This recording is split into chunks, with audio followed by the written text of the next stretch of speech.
Okay, today you're going to keep working on your landscapes. And so you can see I have mountains in my background, I have hills, and the beginning of this road in my middle ground, and in my foreground I need some more detail. So I was thinking maybe in the foreground here I would have like maybe a large tree.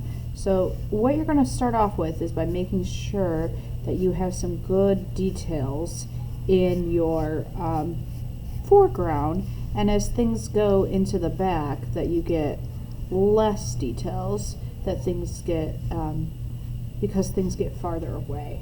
So you're going to go ahead and draw your details in here, and one of the things I'm looking for is after you get your main ideas back here. So let's say like that I put a little house back here, and because it's far away it's very small, but if I have another building, maybe I have like a little building next to my lake here.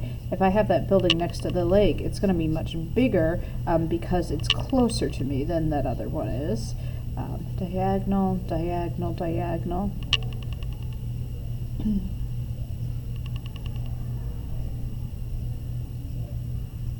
Okay, and after you kind of have your details kind of put in, you're going to start to put in some textures. So maybe here in this hill back here, I'm going to have some little trees, and so like Luis Alvarado had textures that he repeated. He just picked kind of a shape and just repeated them over and over. I'm going to do kind of a shape here to give myself some trees.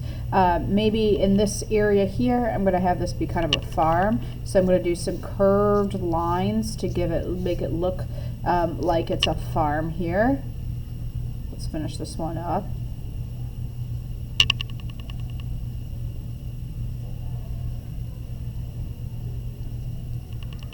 Maybe here next to the lake, I'm going to have a stand of pine trees. So I'm just going to kind of repeat this sort of like triangular shape over and over to just kind of give myself a pine tree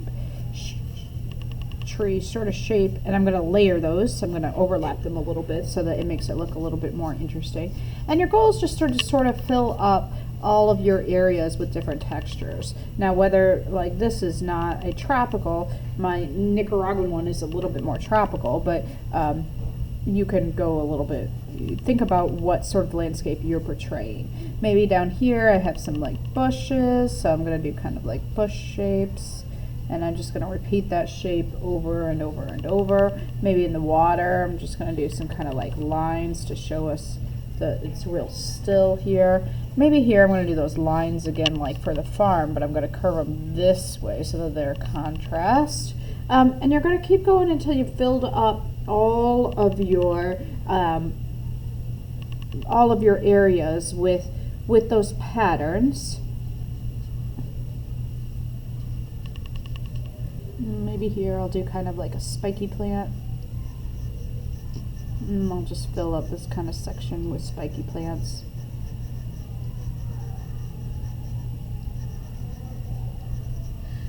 And maybe over here I'll do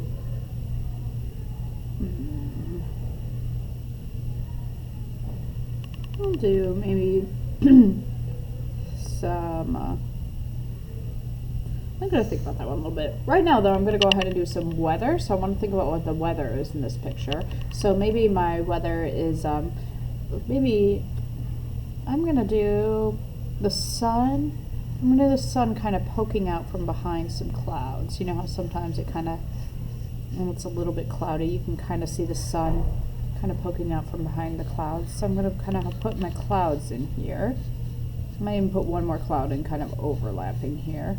But I'm going to have the sun kind of poking out from behind there.